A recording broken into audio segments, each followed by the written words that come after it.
A Noruega eliminou o Brasil da Copa do Mundo. 2 gols do Haaland, pênalti defendido e a nossa seleção voltando para casa na pior campanha em 36 anos. O Brasil inteiro ficou de luto, mas eu vou te contar uma coisa que dói muito mais. A Noruega perdeu só na Copa mesmo, sábado, para a Inglaterra na prorrogação. Porque no resto, a Noruega venceu. E o Brasil? O Brasil perdeu a Copa e perdeu em todo o resto. Enquanto a gente discute a escalação e se a culpa é ou não do Ancelotti, a Noruega construiu calada o maior fundo de investimentos do planeta. 2,2 trilhões de dólares. Dá mais de 400 mil dólares para cada cidadão. Cada bebê que nasce na Noruega já nasce com uma cota de mais de 2 milhões de reais nas melhores empresas do mundo. Tô falando de Apple, de Microsoft, de Google, Nvidia. O norueguês médio é sócio das maiores empresas do planeta desde o berço. E aqui vem a parte que vai te deixar indignado. O Brasil teve exatamente a mesma chance.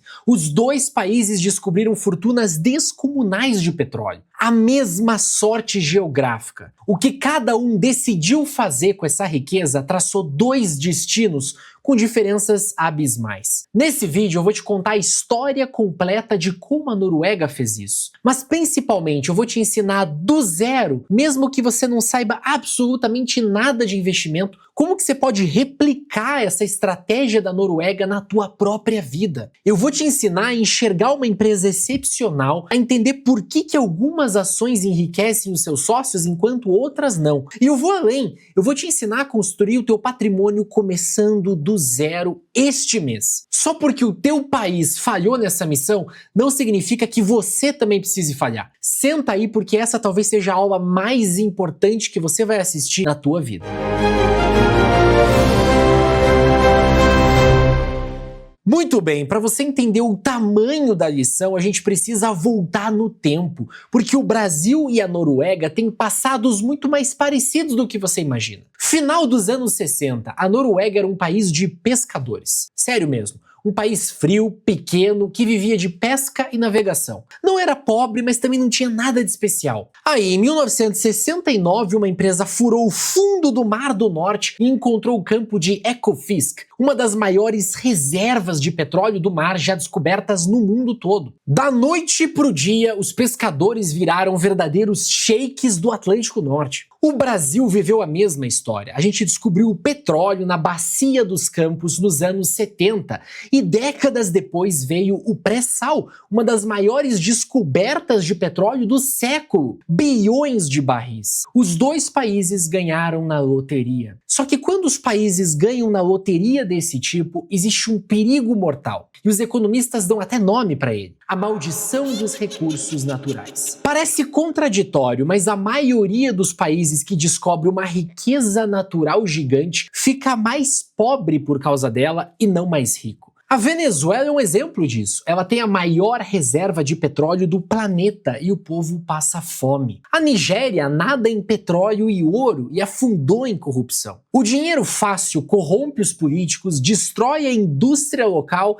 e quando o preço do petróleo despenca, sobra um país dependente e quebrado. A Noruega foi muito inteligente. Ela olhou esse filme de terror e tomou uma decisão que mudou a história dela. E o Brasil? Bom, o Brasil fez o que o Brasil sempre faz. A gente já vai chegar lá. A sacada norueguesa começou com uma pergunta simples que os políticos de lá tiveram a humildade de fazer. Esse petróleo não é só nosso, mas também das próximas gerações. Será que a gente tem o direito de torrar tudo agora? Em 1990, o parlamento norueguês criou o que hoje se chama Fundo Soberano da Noruega. A ideia era genial em essência. Todo o dinheiro que o Estado ganhasse com petróleo não iria para o caixa do governo gastar. Iria para um fundo que seria investido e multiplicado para gerações futuras. E olha o detalhe que eu amo. O fundo foi criado em 1990, mas o primeiro depósito só veio em 1996, 6 anos depois. Mas por quê? Porque eles pagaram as dívidas do país primeiro. Eles organizaram a casa antes de poupar. Em 1998 veio a decisão mais importante.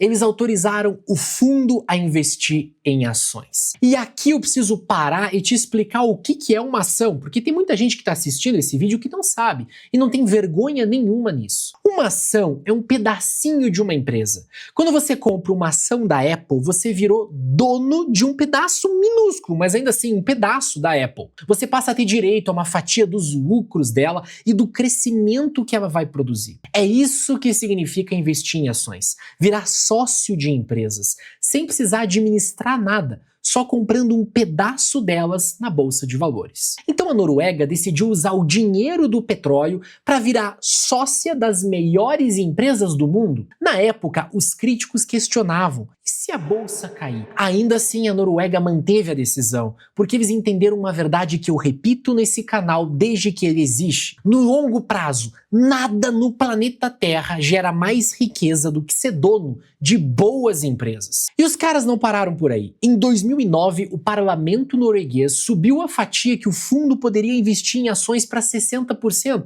E em 2017, eles chegaram a 70% do fundo em ações. Hoje, o fundo da Noruega é dono, em média, de 1,5% de todas as empresas listadas em bolsa no mundo. São mais de 7.200 empresas. As maiores posições: Apple, Google, Microsoft, Nvidia, as melhores do planeta. E teve a segunda pitada de genialidade, que foi proteger o fundo dos próprios políticos do país. Em 2001, eles criaram a regra fiscal de ouro. O governo nunca, mas nunca, jamais pode gastar o dinheiro principal do fundo. Ele só pode usar por ano o equivalente ao rendimento esperado dos investimentos, cerca de 3% ao ano. Ou seja, o país vive só dos juros e o bolo, o principal, nunca para de crescer. Um país inteiro vivendo de renda para sempre, sem nunca comer o patrimônio. O resultado: o fundo hoje vale 2,2 trilhões de dólares, mais de 4 vezes o PIB da própria Noruega. Só no ano passado, em 2025, ele lucrou 248 bilhões de dólares. Para você ter noção, esse lucro de um ano é maior do que o PIB inteiro de Portugal, por exemplo.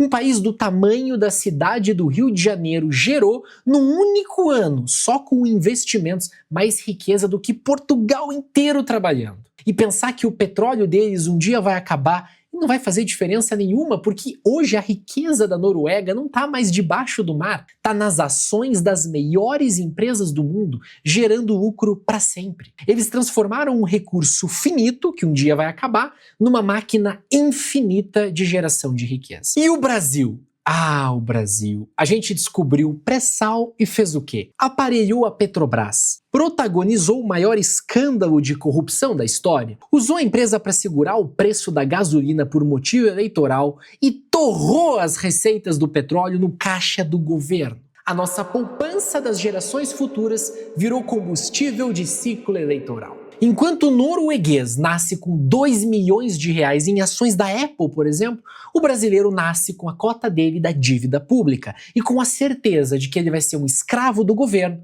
e do tigrinho. Essa é a diferença entre um país sério e um país que insiste em ser medíocre. Mas eu não te trouxe aqui só para você ficar com raiva do Brasil e ir embora desse vídeo. A lição mais importante dessa história não é sobre a Noruega, é sobre você. Porque você não precisa do governo para fazer o que a Noruega fez. O que ela fez em escala de país, você pode fazer em escala de pessoa. É a mesma receita. Pegar uma parte do dinheiro que entra todo mês e, ao invés de torrar tudo, acumular participações societárias nas melhores empresas do mundo, de forma disciplinada, mês após mês por longos anos. O teu salário é o teu petróleo. A pergunta é, você vai fazer como o Brasil e vai torrar tudo no presente, ou você vai fazer como a Noruega e plantar uma parte para o futuro? Se a resposta é fazer como a Noruega, agora eu vou te ensinar exatamente como fazer isso do zero. Presta atenção porque essa parte aqui vale ouro. Antes de tudo, deixa eu esclarecer uma coisa para quem já acompanha o canal e pode estar achando o conteúdo desse vídeo meio estranho. A gente adora fazer trade aqui no canal. É só você ver o nome do canal.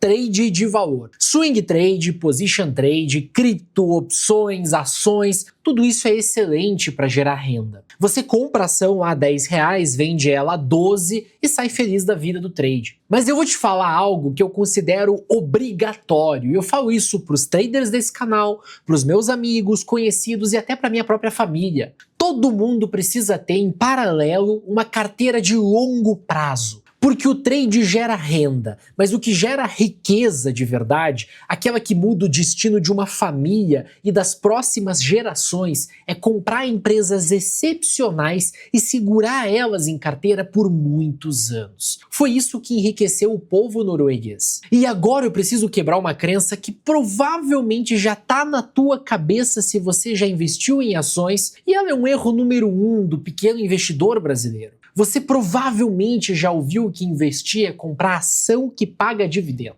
Dividendo é quando a empresa pega o lucro dela e distribui um pedaço desse dinheiro para você, que é o sócio. E o brasileiro, cara, ele é apaixonado por isso. Aquele sonho de viver de renda, de dividendos. Aqui no Brasil, todo mundo que investe em ações corre para Petrobras, para Banco do Brasil, para Klabin, para Vale, atrás daquele dinheirinho pingando na conta. E eu vou te falar uma verdade dura. Se você ainda tem pouco patrimônio, caçar dividendo pode estar te deixando pobre. E eu vou explicar exatamente por quê, com lógica, sem economês. Pensa numa empresa como uma árvore que dá frutos. O fruto é o lucro. Uma empresa que paga muito dividendo é uma árvore que colhe esses frutos e te entrega. Ela vai lá e te entrega na tua mão todos os anos. Você come os frutos, mas a árvore continua do mesmo tamanho. Agora imagina uma outra árvore que, ao invés de te entregar os frutos, planta os próprios frutos de volta no chão e vira um pomar, e depois uma floresta inteira. Essa segunda árvore não te dá nada para comer hoje, mas daqui a 15 anos ela virou uma floresta que vale 1000 vezes mais que a primeira.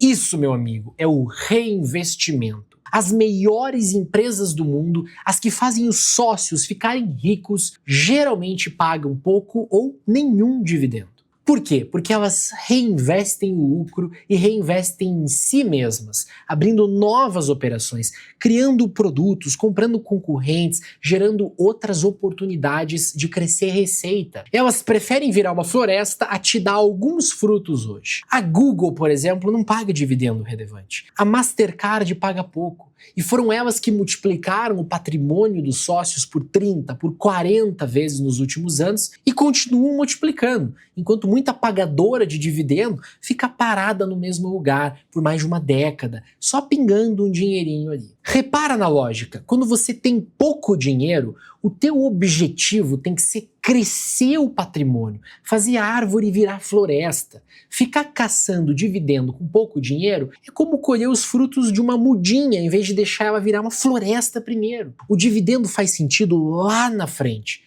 Só que não te ensinam isso. Faz sentido quando você já tem um patrimônio relevante e quer transformar esse patrimônio em renda. Então, primeiro você constrói a floresta, depois você colhe. O brasileiro faz ao contrário e é por isso que ele fica preso sem ver os investimentos darem frutos. A Noruega, repara, não fica sacando lá o fundo para gastar. Ela deixa reinvestir e crescer. Faz igual a Noruega. Beleza, Felipe, então eu quero as empresas que viram floresta. Mas como que eu reconheço uma? Como que eu separo uma empresa excepcional de uma furada? Eu vou te dar o passo a passo. São alguns critérios. Presta atenção em cada um. E para isso, deixa eu fazer melhor do que só te explicar aqui. Vem comigo que eu vou compartilhar a tela do meu computador com você. Então vamos lá, para você descobrir se uma empresa é boa, se vale a pena investir nela, se vale a pena colocar ela numa carteira e estar aportando lá todos os meses em ações dessa empresa, eu tenho 3 regrinhas muito simples, tá? Você não precisa ser nenhum gênio de análise de balanço patrimonial, demonstrativo de resultado, valuation, não. Você precisa entender a qualidade dessa empresa. E tem 3 coisas que toda empresa de altíssima qualidade vai ter. Primeira regra, receita. Receita é tudo aquilo que entra no caixa da empresa. Então, a empresa vendeu um produto ou um serviço, entrou dinheiro no caixa dela. O que ela vai fazer com esse dinheiro? É outra história. Mas entrou dinheiro ali no caixa da empresa, é receita. A gente quer empresas que tenham a receita cada vez maior ao longo do tempo. A gente não tem como ver o lado direito desse gráfico aqui, né? 2025, não tem como ver 2026, 27, 28, 29, não tem. A gente consegue ver o passado. O passado não é garantia do que a empresa vai fazer no futuro, mas é uma pista. Se a gente consegue analisar o passado e ver como que essa empresa se comportou diante de vários cenários econômicos, né? Momentos de bonança, momentos de crise, a gente consegue entender se a receita dessa empresa é durável, se a receita dessa empresa é constante e cresce. Porque para uma empresa crescer e valer cada vez mais, você precisa que a receita também cresça. Essa empresa precisa trazer cada vez mais dinheiro para si, vender cada vez mais produtos e mais serviços. Olha esse gráfico aqui. Tá vendo como ele parece uma escada? E essa escada ela é quase perfeita, ó. Todo ano a Mastercard, que é essa empresa aqui que eu tô analisando, conseguiu crescer a receita. 2006, a receita era de 3 bilhões, 3,3.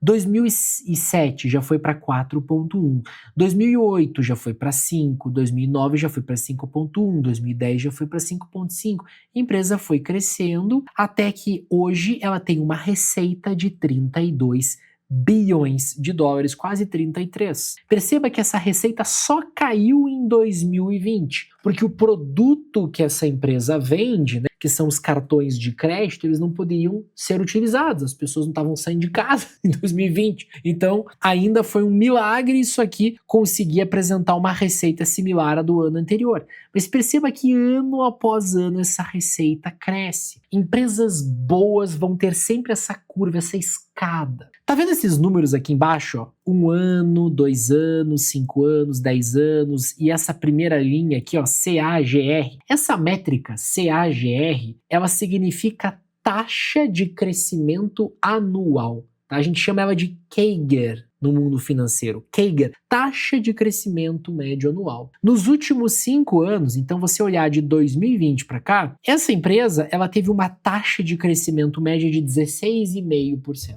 Ou seja, é como se ela tivesse crescido a receita 16,5% todos os anos. Não cresceu, teve ano que cresceu mais, teve ano que cresceu menos, mas em média o crescimento teria sido esse. Veja que isso é bastante. A taxa de inflação lá nos Estados Unidos é 2%, 3%.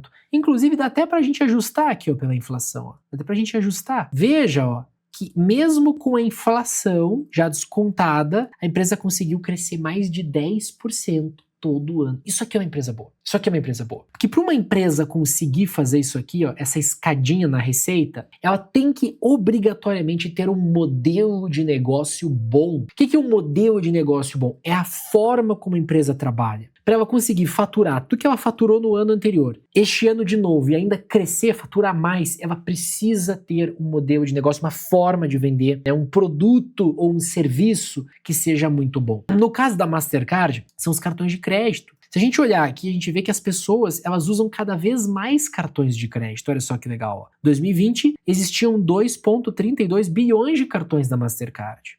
2021 já existiam 2,58 bilhões. Hoje existem 3,41 bilhões. Então, quanto mais cartões, mais receita a Mastercard gera. Isso é uma empresa boa. Vamos ver uma empresa que não é boa em termos de receita. Vamos pegar a Vale, que todo mundo gosta de investir aqui no Brasil, porque paga dividendos. Né? Olha o dividendo dela, ó. Paga 9,5% de dividendo, tá? Mas a receita não cresce, tá vendo? Olha a receita aqui, nos últimos 5 anos, mal cresceu. Isso que eu nem tô descontando a inflação. Se eu descontar a inflação, a receita na verdade caiu. Se a gente olhar mais tempo, a gente vê que a receita ela até vem crescendo, só que muito mais devagar e não é aquele crescimento de escadinha. Por quê? Porque o modelo de negócio, o serviço, o produto que a Vale vende não é tão bom quanto o serviço, o produto, o modelo de negócio da Mastercard. A Vale faz o quê? Ela vende minério de ferro e afins. O minério de ferro tem horas que ele está valendo $150 no mercado internacional, tem horas que ele está valendo $50 no mercado internacional. A gente não sabe qual que vai ser o preço do minério de ferro. A Mastercard, ela ganha dinheiro cada vez que alguém passa um cartão de crédito ou débito dela. Pronto. Aí eu pergunto para você, vão existir amanhã, em 2027, 28, 29,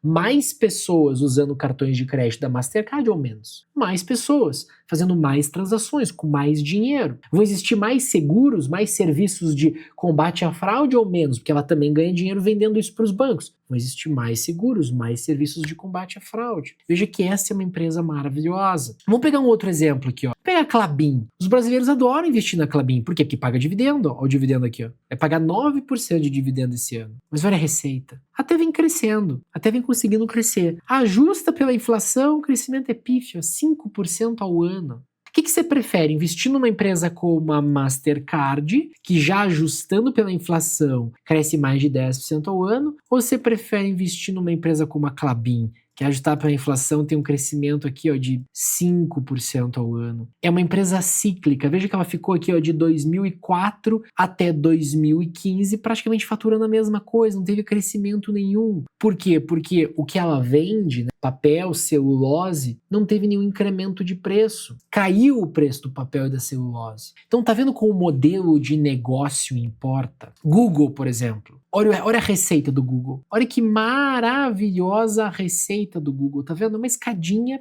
perfeita. Perfeita. Não tem um ano que Google tenha faturado menos do que o ano anterior. O que o Google faz? Google tem o Google Anúncios. Google tem o Google Search. Cada vez que você faz uma pesquisa no Google, o Google ganha dinheiro. Google tem o YouTube. Cada vez que você assiste um vídeo e passa um anúncio, o Google ganha dinheiro. O Google vende servidores para sites e aplicações da internet. Então, o Google tem um modelo de negócio bom. Uma vez que eu hospedo o meu site no Google, eu não vou cancelar esse serviço amanhã. Eu preciso do meu site. Eu preciso dessa plataforma aqui no ar que a gente construiu. Onde que ela está hospedada?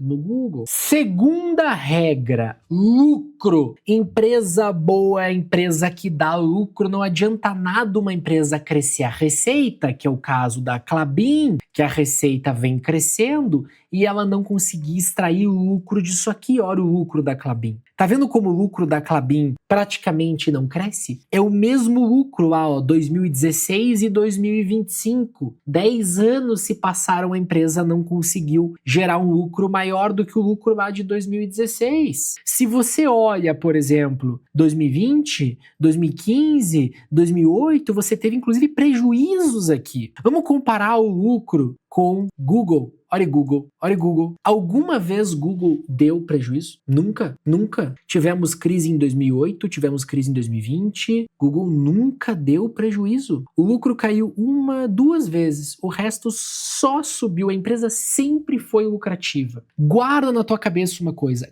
Cotação segue a curva de lucro. Esse gráfico mostra isso. Em amarelo nós temos o EPS, o Earnings Per Share, lucro por ação. E em verde nós temos o preço da ação. Perceba que o preço da ação sobe porque o lucro está subindo. O preço da ação cai porque o lucro está caindo. Vamos voltar para Klabin. Klabin, dá para ver bem isso. A ação não sai do lugar praticamente. Por quê? Porque o lucro não saiu do lugar. Compara aqui o preço da ação da Klabin com o preço da ação do Google. Por que o preço da ação do Google subiu, basicamente, nos últimos 10 anos, 861%?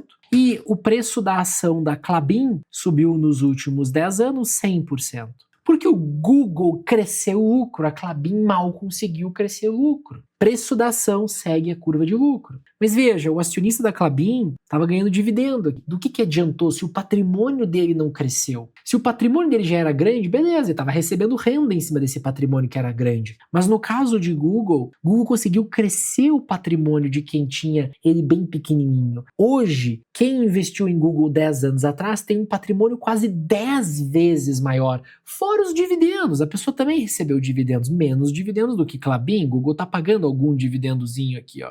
Bem pouquinho, mas está conseguindo crescer o patrimônio de quem investe em Google. Nos últimos 15 anos, multiplicou por 24 vezes o patrimônio de quem investiu. Olha a Mastercard, olha o lucro líquido da Mastercard, olha como vem crescendo. Você olha os últimos 30 anos, o lucro só cresce. Cresceu num ritmo de 18% ao ano nos últimos 5 anos. Mesmo ajustando pela inflação, é um crescimento de 13,5% todo ano. E de forma quase perfeita. Vamos olhar o lucro de Vale. olha o lucro de Vale, olha que coisa horrível, e olha que eu nem tô ajustando pela inflação. Tem horas que a Vale dá um crasso, porque o preço do minério de ferro voa, a empresa consegue ser eficiente em transformar aquela receita em dinheiro que vai para ela, vai pro caixa dela, só que depois o preço do minério já cai, e a empresa passa aqui mais de uma década sem gerar lucro nenhum, praticamente. Se você ajusta pela inflação, é triste. A empresa nunca mais deu lucro igual ela deu lá em 2011. Então, assim, tá explicado por que Google subiu muito mais que Vale. Tá explicado por que Google e Mastercard subiram muito mais do que Klabin. Porque essas empresas, elas conseguiram transformar lucro em cada vez mais lucro, em cada vez mais lucro. Essa é a segunda regra. Uma empresa boa consegue crescer lucro. A terceira regra é uma regra que não tem muito a ver com números, mas mais com a vantagem competitiva da empresa. Por que as empresas que eu acabei de mostrar para você, Google, Mastercard, conseguiram crescer receita, e agora eu estou mostrando aqui para você a Microsoft, ano após ano? Não é só modelo de negócio bom, é também o que a gente chama de muralha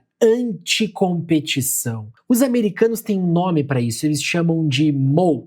Moat seria como fosso, né? Você tem a fortaleza, em volta da fortaleza na Idade Média você tinha um fosso. O fosso protegia a fortaleza de inimigos que fossem atacar ele. Então, fosso ou muralha, aqui, pessoal, a gente está falando de coisas que a empresa tem que impedem que outras empresas entrem lá e compitam com elas, que tirem elas da posição de liderança. A Microsoft, por exemplo, a Microsoft ela criou um ecossistema de produtos que nenhum competidor consegue replicar. Ninguém consegue competir com a Microsoft. A Microsoft tem o Windows, eu estou usando o Windows agora para fazer esse vídeo para você. Eu estou usando para gravar este vídeo, um produto que foi feito pela Microsoft. A gente usa todos os dias o Excel, o Word, o PowerPoint, são todos produtos da Microsoft. A Microsoft também hospeda diversos sites, aplicativos online nos seus servidores. Isso pouquíssimos concorrentes conseguem replicar. Já a Grendene, vamos pegar a Grendene. A Grendene está pagando 29% de dividendo. Muita gente vai olhar para isso aqui e vai falar, meu Deus do céu, paraíso. Só que a Grendene, se a gente olhar bem, nos últimos 5 anos caiu 32%.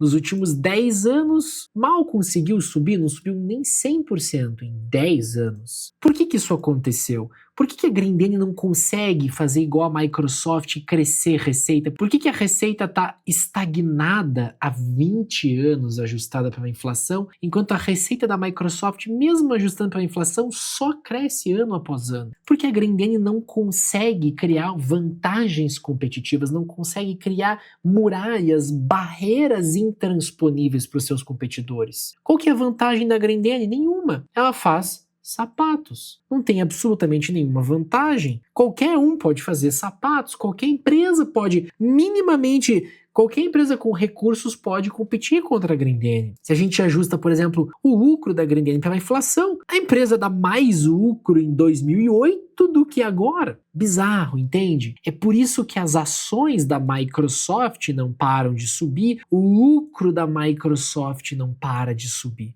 Microsoft não paga 29% de dividendo, mas Microsoft cresce o lucro, cresce a receita, e é por isso que nos últimos 15 anos subiu 1.779%, nos últimos 10 anos subiu 700%. Depois de escolher empresas sensacionais, você pode pegar essas empresas, colocar numa carteira de investimentos e comprar todos os meses ações dessas empresas. Eu vou simular isso para você ver como é que funciona. E aqui é muito importante que você entenda uma coisa. Eu divido um plano de investimento em duas fases. A fase da acumulação e a fase do usufruto. A fase da acumulação, você só vai colocar dinheiro. Você nunca vai tirar. Quanto mais tempo ela durar, melhor vai ser a fase do usufruto, mais dinheiro você vai conseguir colher lá na frente. Quanto maiores foram as suas contribuições durante a fase de acumulação, maior vai ser a tua renda na fase do usufruto.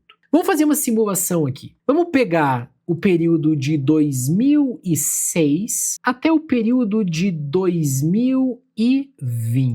Ou seja, eu estou pegando aqui quase 15 anos, ok? 2006 até 2020. E aqui eu estou sendo muito justo. Por quê? Porque em 2008 a gente teve uma crise brutal que abalou todas as bolsas de valores do mundo. Lembra que eu expliquei que em 2009 o parlamento norueguês aprovou uma lei para a Noruega poder aportar mais dinheiro em ações do Fundo Soberano? Pois é, eles não fizeram isso à toa em 2009. Eles fizeram isso porque o mercado não parava de cair. O mercado estava no fundo, a gente estava passando por uma crise global. Então vai ser muito bom ver isso aqui, porque a gente vai pegar uma crise brutal, a pior crise que nós tivemos aí nos últimos 20 anos, bem no meio do nosso plano de acumulação. Então vamos lá, 2006 até 2020, ok? Vou colocar aqui um patrimônio inicial, tá? Um aporte inicial de 10 mil reais. Aportes mensais de R$1.000. Então você começou com 10 mil reais e todo mês você colocou R$1.000, ok? Não vou nem ajustar o aporte pela inflação, vamos deixar a inflação comer o aporte ao longo do tempo. Vamos montar uma carteira aqui. Vamos pegar uma carteira, vamos colocar empresas que a gente acabou de ver. Mastercard, uma empresa excepcional. Vamos colocar aqui Google, uma empresa excepcional. Vamos colocar aqui Microsoft, que nós acabamos de ver. Vamos colocar aqui a Apple. Vamos colocar aqui Orly, que é uma empresa que eu gosto, ela vende autopeças, peças para carros. Vamos colocar aqui uma empresa de saúde, uma farmacêutica no meio. Então estou colocando aqui 1, 2, 3, 4, 5, 6 empresas. Ok? E vamos colocar aqui numa outra carteira algumas empresas que pagam muitos dividendos. Vamos colocar Grendene, vamos colocar Vale, vamos colocar aqui também Petrobras e vamos colocar Banco do Brasil. Então na primeira carteira, aqui no portfólio 1, vamos colocar aqui um peso de 17, 17, 17, 17... e 17. Pronto, essa farmacêutica vai ficar um pouquinho menos. E aqui 25, 25, 25 e 25. Então, eu estou simulando dois portfólios. Um portfólio aqui com 6 empresas americanas e outro portfólio com 4 empresas brasileiras. 4 empresas que pagam muitos proventos. 6 empresas que não pagam proventos, mas que têm vantagens competitivas profundas, né? A muralha que eu basicamente expliquei aqui agora há pouco. Lucro cresce sem parar, receita cresce sem parar. Simular aqui 2006 até 2020, ok? 10 mil iniciais, aportes de R$1.000. Vamos analisar esses dois portfólios. Olha só que interessante. Nós temos o portfólio 1, que 185 mil reais foram aportados ao longo desses 14 anos, e esses 185 mil reais se transformaram em 4.250.000 reais. Um crescimento de 35% todos os anos, por 14 anos. E nós temos o portfólio 2, das grandes pagadoras de dividendos, onde 185 mil foram aportados e a gente ganhou somente 527 mil reais. Olha a diferença de você investir em empresas pagadoras de proventos e empresas de crescimento, empresas que não têm vantagens competitivas tão fortes com empresas que têm vantagens competitivas brutais, empresas que não têm modelos de negócios perenes com empresas que são basicamente zero cíclicas. Se a gente pegar aqui, a gente consegue comparar as métricas. Olha o crescimento dos dois portfólios. O portfólio 2 perdeu para o S&P, perdeu para as 500 empresas americanas. Se você tivesse comprado o índice, o benchmark, a bolsa toda americana, basicamente, você teria se saído melhor do que aportado nessas empresas que pagam muitos dividendos. Olha os proventos do portfólio 1. Em 2020, você está recebendo 24 mil reais em proventos. No portfólio 2, você está recebendo mais dinheiro em proventos, né? Mas veja que o teu patrimônio é 10 vezes menor. Olha que bizarro. Olha como o portfólio 1 teve quedas menores do que o portfólio 2. No portfólio 2, você chegou a perder quase 60% do teu patrimônio em 2008. 40% do teu patrimônio em 2016, com a crise do governo Dilma, 43% do teu patrimônio em 2020 com Covid, enquanto que no portfólio 1, a maior queda que você teve foi 25% em 2018. Olha a diferença. Olha como o portfólio 1 gera riqueza e o portfólio 2 praticamente faz com que você mal saia do lugar. Os teus aportes acompanham o gráfico do teu investimento. Enquanto que no portfólio 1 os aportes somem, viram uma linha reta, que a carteira cresce muito rápido. Mas beleza, a melhor parte nem é essa. A melhor parte agora é o que a gente vai fazer com a fase 2. A fase 2 é a fase do usufruto. A gente vai pegar esse patrimônio aqui, ó, 4.250.000, e a gente vai colocar ele aqui, ó, 4.250.000 como valor inicial a partir de 2020 até 2026, o ano atual. Não nos interessa mais esse portfólio aqui de ações brasileiras. Eu quero mostrar como que você rentabilizaria o seu patrimônio agora grande em ações americanas, sem precisar receber dividendo. Ora, ao invés de contribuir mensalmente, você vai retirar uma porcentagem anualmente. Pode ser 5%. Todo ano você vai lá, chega em janeiro, você vende 5% do teu patrimônio, igual o fundo da Noruega faz, para pagar suas contas, para pagar saúde, educação, infraestrutura. Você vai usar para você esse dinheiro. Agora você tem patrimônio. Agora, ou você pode montar uma carteira de dividendos no Brasil, ou, se você quiser, você pode simplesmente vender parte do seu patrimônio todos os anos. De 2020 até 2026, estou simulando fazer isso. Olha só que interessante, o patrimônio continuou crescendo, de 4 milhões foi para 15 milhões, porque essas empresas continuaram prosperando, continuaram rendendo acima do S&P, acima do Ibovespa, só que agora você está ganhando dinheiro com elas em forma de renda. Você está vivendo disso. Pra você ter uma ideia, em 2026 você tirou 800 mil reais para viver. 800 mil reais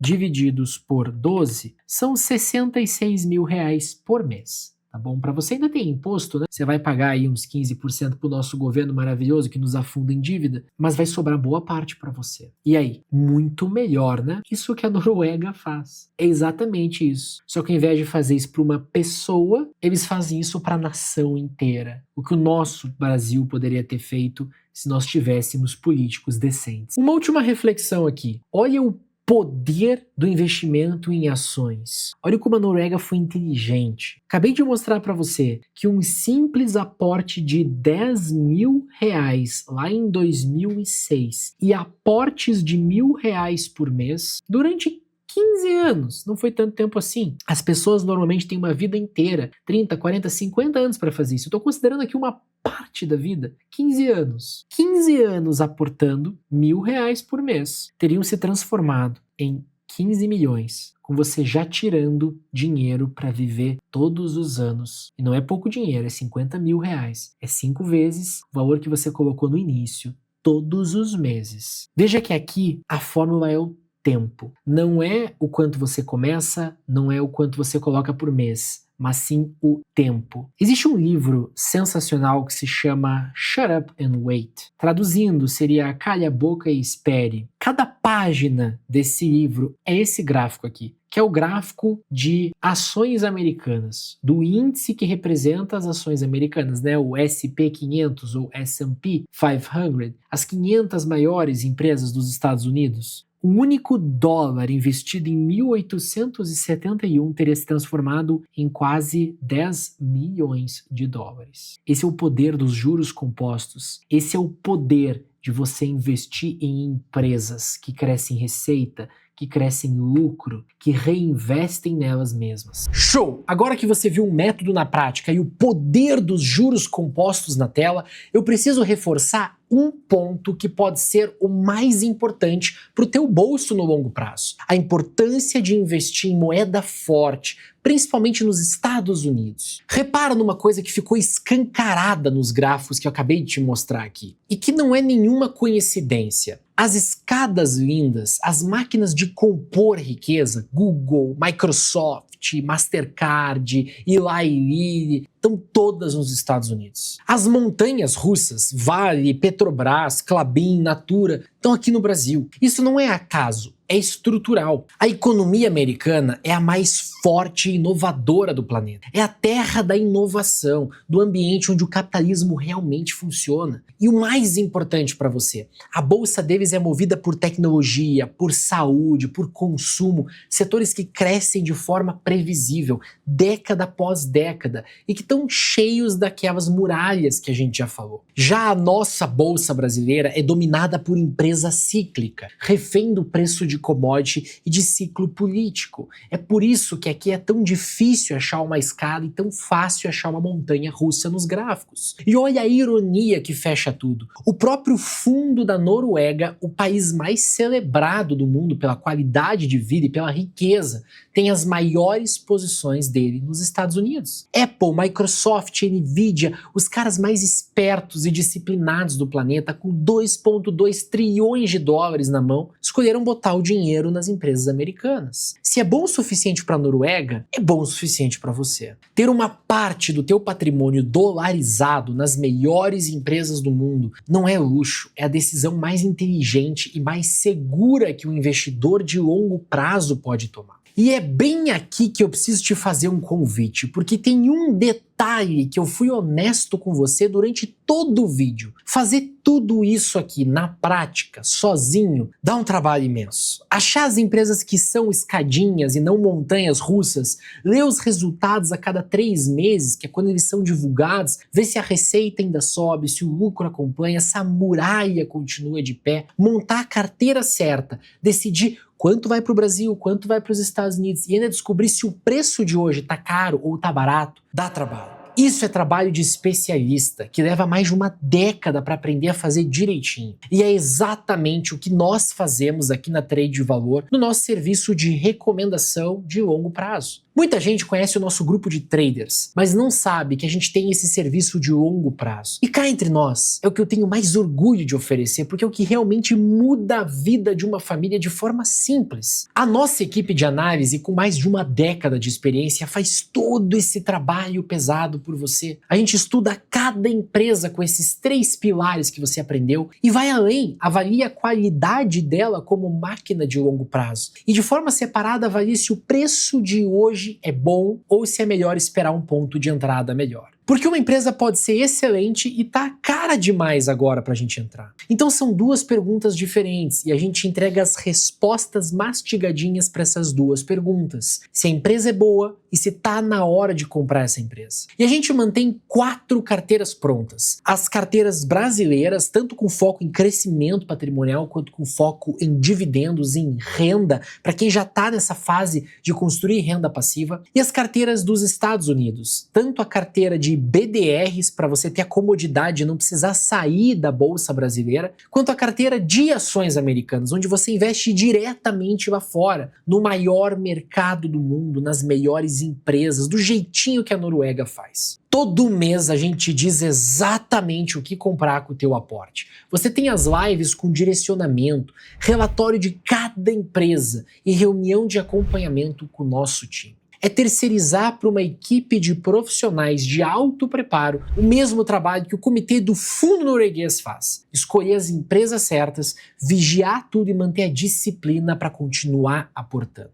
Você só executa e deixa a floresta crescer. Para conhecer o nosso trabalho é só clicar no primeiro link que está aqui embaixo na descrição ou apontar a câmera do celular para o QR Code que vai estar aqui na tela. Preencha o formulário com teu nome, e-mail e telefone de WhatsApp que você já consegue fazer o teu ingresso no nosso grupo de longo prazo e a minha equipe também vai te atender no WhatsApp. E aí, deu para sentir o tamanho da lição? A Noruega perdeu para a Inglaterra no sábado e foi eliminada. O Haaland voltou para casa sem a taça, mas cada norueguês que assistiu aquela eliminação no sofá tem mais de 2 milhões de reais investidos nas melhores empresas do planeta. Eles perderam só na Copa. No jogo que importa, o jogo da riqueza, o jogo da vida, a Noruega deu de goleada no Brasil e em quase todo o resto do mundo. E a lição final é essa: a Noruega não enriqueceu por causa do petróleo. A Venezuela tem mais petróleo e é um cemitério econômico. A Noruega enriqueceu porque ela pegou o dinheiro e virou sócia das melhores empresas do mundo. E teve a disciplina de reinvestir e não de torrar. Tem muita gente por aí que vende a Noruega como prova de que o socialismo funciona. É o exato oposto, e os números não deixam de mentir. O bem-estar da Noruega, a saúde, a educação, tudo é pago pelo lucro de Apple, Microsoft, Nvidia, é de retorno de ação, de empresa privada, de capitalismo puro que banca o país inteiro. A Noruega venceu porque respeitou o capital, poupou com disciplina e virou dona de empresas excepcionais por décadas. É a receita mais testada da história e ela está disponível para você também. O Brasil, como país, perdeu essa chance. Mas você, como indivíduo, tem ela na mão agora. Todo mês, quando a tua renda cair lá na tua conta, você vai ter a mesma escolha que a Noruega teve lá em 1990. Torrar tudo no presente ou plantar lá uma sementinha para no futuro aquela floresta crescer. E lembra, não precisa começar grande, precisa começar hoje, porque o combustível de tudo isso é o tempo. Escolhe ser a Noruega. E se você quiser fazer isso com a nossa equipe do teu lado, com as carteiras prontas e com o direcionamento mensal, o convite está feito. Clica no primeiro link aqui da descrição ou aponta a câmera para o QR Code aqui na tela e vem construir o teu fundo soberano pessoal junto com a gente. Se esse vídeo te agregou, faz uma coisa por mim, deixa o teu like, se inscreve no canal, ativa o sininho das notificações para você não perder nada e comenta aqui embaixo. Se o Brasil tivesse criado um fundo soberano de verdade lá nos anos 90, quanto você acha que cada brasileiro teria hoje? Eu leio todos os comentários e respondo sempre que dá. Muito obrigado por assistir até aqui, eu sou o Felipe Dabu, este é o canal Trade de Valor e a gente se vê no próximo vídeo. Um grande e afetuoso abraço, até a próxima.